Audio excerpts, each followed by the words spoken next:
Hi hello నమస్తే, welcome back to iDream media. ఈరోజు మనతో ఉన్నారు హైకోర్టు అడ్వకేట్, అలాగే ఇమిగ్రేషన్ కన్సల్టెంట్ అయిన H1B వీసా కన్సల్ట్ సంబంధించిన పూర్తి వివరాలు ఇవ్వడానికి పృథ్వీ గారు ఉన్నారు. సార్తో మాట్లాడదాం. Hi sir. Hi Virat. Sir, current situation of NRI, అమెరికాలో ఉన్న ఎన్ఆర్ఐ సిచ్యువేషన్ ఎలా ఉందంటే అమెరికాలో ఉండలేరు, ఇటు ఇండియా రాలేరు అన్న విధంగా ఉంది. ఎందుకంటారు? అసలు ఏం జరుగుతుంది అక్కడ రైట్ నౌ?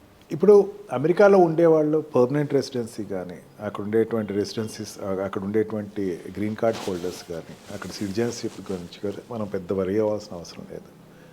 వాళ్ళకి ఆల్రెడీ సెటిల్డ్ దేర్. అక్కడ వాళ్ళని ఏమీ టచ్ చేసేటువంటి ఆస్కారం ఉండదు. మనకి ప్రాబ్లం వల్ల ఎవరికి వస్తుందంటే H1B వీసా మీద వెళ్ళిన వాళ్ళ దగ్గర వస్తే ప్రాబ్లం. H1B వీసా వాళ్ళు వెళ్ళే వాళ్ళకి, అక్కడ ఆల్రెడీ ఉన్న వాళ్ళకి ప్రాబ్లం వస్తుంది. ట్రంప్ ఉద్దేశం ఏంటంటే ముందు అక్కడ ఉండేటువంటి ఎంప్లాయీస్కి, H1B వీసా ఎంప్లాయీస్కి శాలరీలు పెంచేస్తాడు ఫస్ట్. అంటే ఉన్నటువంటి $1,20,000 పర్ యానం US డాలర్స్లో వచ్చేటువంటి ఎంప్లాయీస్ ఎవరైతే ఉన్నారో వాళ్ళకి ఒక్కసారి శాలరీ పెంచేస్తాడు. అంటే $1,20,000 నుంచి $1,40,000, $1,50,000 చేస్తాడు. తన ఉద్దేశం ఏంటంటే ఈ $150,000 జీతం శాలరీ తీసుకోగలిగినటువంటి వాళ్ళు మాత్రమే అక్కడ ఉండాలి. ఓకే. మిగతా వాళ్ళు with in short term they have to వాళ్ళు పెట్టి బేడా సర్దుకుని ఇండియాకి వెళ్ళిపోవటమే. ఇక్కడి నుంచి వెళ్ళే వాళ్ళు కూడా ఆ $150,000 రిక్వైర్మెంట్ ఉన్న వాళ్ళు మాత్రమే అక్కడికి వెళ్ళాలి. అంటే మనకి వీసాస్లో, H1B వీసాస్లో వెళ్ళే వాళ్ళు 2 రకాలు ఉంటారు విరాట్. ఒకళ్ళు ఏంటంటే కంపెనీ స్పాన్సర్ ఉంటాడు. అంటే ఏదో కంపెనీ, అతను ఎక్కడో పని చేస్తున్నాడు, ఆల్రెడీ తన ఒక కంపెనీలో పనిచేస్తున్నాడు అనుకుందాం, వాడిని అక్కడికి పిలుచుకెళ్ళేటువంటి ప్రాసెస్. అంటే కంపెనీ టు కంపెనీ తీసుకెళ్ళేటప్పుడు వాడి యొక్క రిక్వైర్మెంట్ ఉండేటప్పుడు తీసుకెళ్లే వాళ్ళకి పెద్ద ఇబ్బంది ఉండదు. కన్సల్టెంట్స్ ద్వారా వెళ్ళేటువంటి వాళ్ళు ఉంటారు. కన్సల్టెంట్ ద్వారా ఏంటంటే ఆల్రెడీ అక్కడ ఎవడో ఎంప్లాయ్మెంట్ నిన్ను పిలుస్తారు, నువ్వు ఫేక్ ఎక్స్పీరియన్స్లు పెట్టుకో, లేకపోతే ఏదో పెట్టుకో, ఏదో రకంగా అక్కడికి వెళ్ళిపో అనే వాళ్ళకి మాత్రం ఇది గడ్డుకాలం. ఆల్రెడీ అక్కడ ఈ 2 రకాలుగా వెళ్ళే వాళ్ళు, వెళ్ళిపోయిన వాళ్ళు ఉంటారు కదా అక్కడ, వాళ్ళకి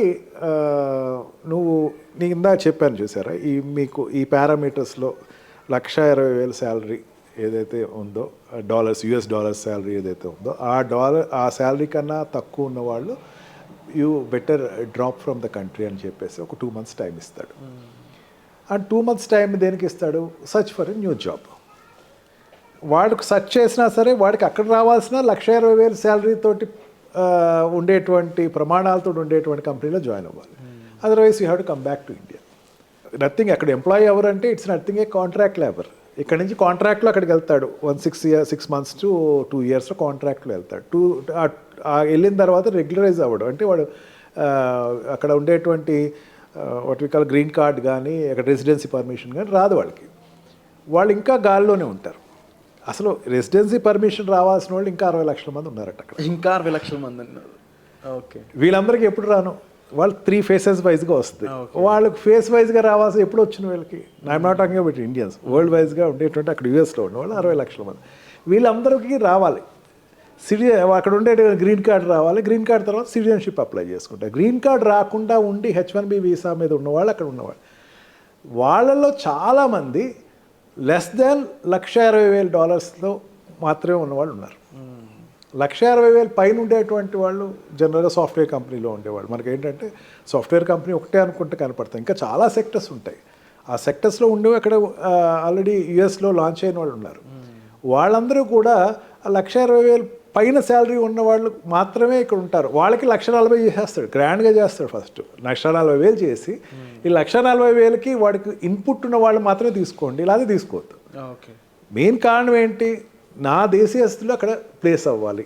అంటే అక్కడ జనరల్గా అక్కడికి వెళ్ళే వాళ్ళు అక్కడ ఉండే వాళ్ళతో కాంపిటేటర్స్ అవుతారు.